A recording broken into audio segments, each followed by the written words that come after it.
Mom, come home right now. That was the desperate call I received from my daughter, Emma, just as we wrapped up my father, John's, funeral. Sensing that Emma's situation was far from normal, I rushed home immediately. Upon opening the living room door, a scene I had never even imagined unfolded before my eyes. At that moment, I felt something inside me break. My name is Rachel. I'm a 39-year-old employee. I live with my husband, Scott, and our daughter, Emma. When I married Scott, I cut ties with my father. The reason behind our estrangement was his opposition to my marriage. My family is a prominent family. My father, John, runs a major corporation known globally. I am his only daughter. I was cherished and adored by him throughout my upbringing. Throughout my life, I've always seemed to have a magnet for men with less than honorable intentions, particularly those who saw me more as a walking bank than a partner to cherish. One came out of work dependent on my money, and another was caught by the police trying to ransack my parents' house and steal their money, among other things. My father was worried about me because I had only had so many terrible experiences with men. Therefore, when I went to greet my husband that I was going to marry him, he was against it. I have been dating my husband for 3 years. My husband never depended on me for money, and he always paid for our dinners and dates. So I did not have to worry about that. For this reason, I unusually rebelled against my father. My father was opposed to my marriage without thinking straight, and that somehow made him seem like an enemy. Why don't you understand? I can be happy with this man. Why don't you understand? You will never be happy even if you marry him. If you are going to marry him, don't ever cross the threshold of this house again. I was young and left the house on a spur of the moment. Thinking about it now, there were many ways I could have persuaded him. But that was the only way I could think of. Sometimes I still think about that time. If I had persuaded my father to get married with my family's approval, I would have been able to show Emma to him. We could have had a New Year's dinner together or gone on a trip. But it is too late to regret it now. My husband might think it was too much trouble to be so opposed to me, but he said he would still marry me the same way even if I cut him off from my father, so I thought this was real love. I love you, Rachel, and I want to marry you. Sure, before we started dating, you seemed to have a complex about your family background, but you are you, so don't worry about it. He said so. I was attracted to such a kind and generous husband. I wanted to show my father that even though I was divorced from my parents, this man would make me happy. I wanted to show my father that my eyes were not wrong. Later, we got married and had a child. The child is a lovely girl. My husband has been saying that ever since our daughter was born. It's unfair for her to be underestimated just because she's a girl. We can protect her now, but when she grows up, she'll have to stand on her own. That's why I want her to learn judo or karate to be able to defend herself. Did you ever take judo or karate too? No, but it's all about self-defense. He would insist, pushing for her to take up judo or karate.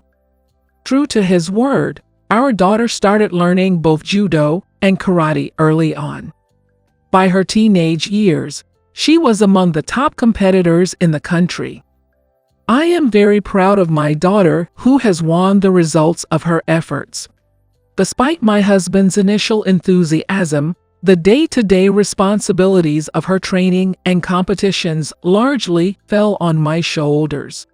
I go on an expedition because my daughter has a game. When I ask my husband, he always does nothing. I'm busy for my works. He leaves everything to me. I have weekends off so I can go, but I would like him to help me out once in a while and watch my daughter's games. I couldn't help but wish for more support from him, to have him by our side, cheering her on at competitions, showing her that her efforts were recognized and appreciated. And my husband is off on weekends. I had no idea what he was doing while we were gone. I was curious, but I couldn't be bothered with that, with chaperoning my daughter and working. Amidst the hustle and bustle of our lives, an unexpected call from my mother stopped me in my tracks. I often contact her, but it is rare that it comes from my mother.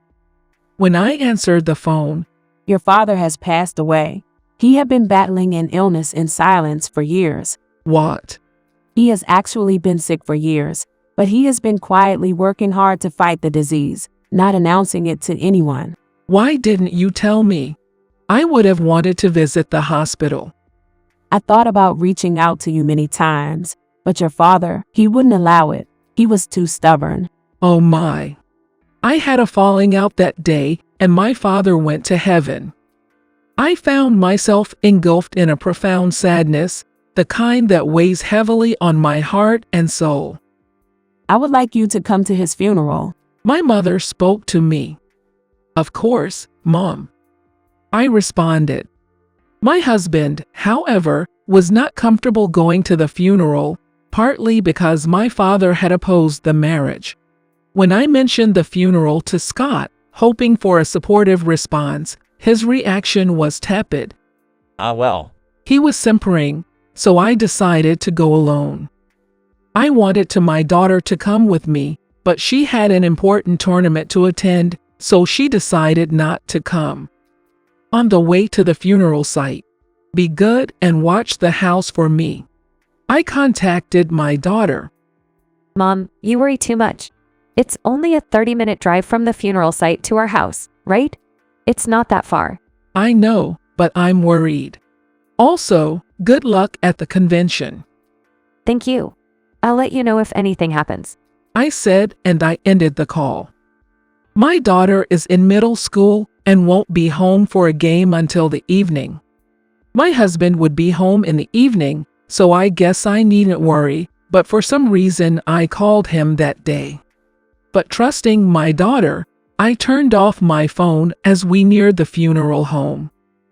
And then I was so busy with the funeral that it was 6 hours later when I looked at my phone. When I turned on my phone to go home, I found a large number of incoming calls from my daughter. It was a tremendous amount. My daughter had said she would call me if anything happened. Judging from the volume of calls, something must have happened. I rushed to call her back. "Mom, you need to come home right now." "What's going on? Talk to me, baby." "Well." Once I calmed my impatient daughter down, I asked her about the story. Returning home from her competition, she found a pair of high heels by the front door. High heels that were decidedly not mine. There, in the middle of our usual living room, sat my husband, Scott, and a woman whose face was unfamiliar to me. They were positioned in an awkward, back-to-back seating arrangement. There was my daughter standing in honor. Could someone kindly enlighten me as to what exactly is going on here?" "It was all my doing. I tied them up," Emma proclaimed, her face lighting up with a mixture of pride. "I thought I'd wait for you to come home and deal with this, Mom. But then I figured, why wait when I can handle it myself? And handle it quite easily," she said excitedly. "That is understandable. She is one of the 3 best in the country. A husband who doesn't work out every day and a poor-looking woman would be no match for his daughter." The husband was silent with a downcast look on his face, and the woman was frightened of my daughter. "Emma, sweetie, I'm really sorry you had to step in like this. Could you please head to your room while I sort this mess out?" "Sure, Mom. But remember, if you need them held down again, just give me a shout. I'll be right there." "That's very encouraging, thank you." With that, she turned and made her way to her room. Turning my attention back to Scott and the woman still awkwardly tied up, I couldn't help but wonder about the series of events that led to this peculiar situation. "So, what were you doing?" making such an abomination of yourself to your daughter? No, this girl came to fix the waterworks. You know how much water comes out of the tap every day. Oh, I see. You think you can cover it up when your daughter is on the scene. Tell me what you were doing. If you don't, I'll tell the company. My husband became impatient and started talking. I'm sorry, I've been having an affair. My husband was having an affair with a junior colleague at work. When the junior employee joined the company, my husband was her trainer, and their relationship lasts for 7 years now. The reason he did not attend my daughter's lessons on his day off was because he was meeting the man with whom he was having an affair. I had not told him that our daughter was at a game today, so he thought she was at a funeral with me. So he called the mistress home and had fun.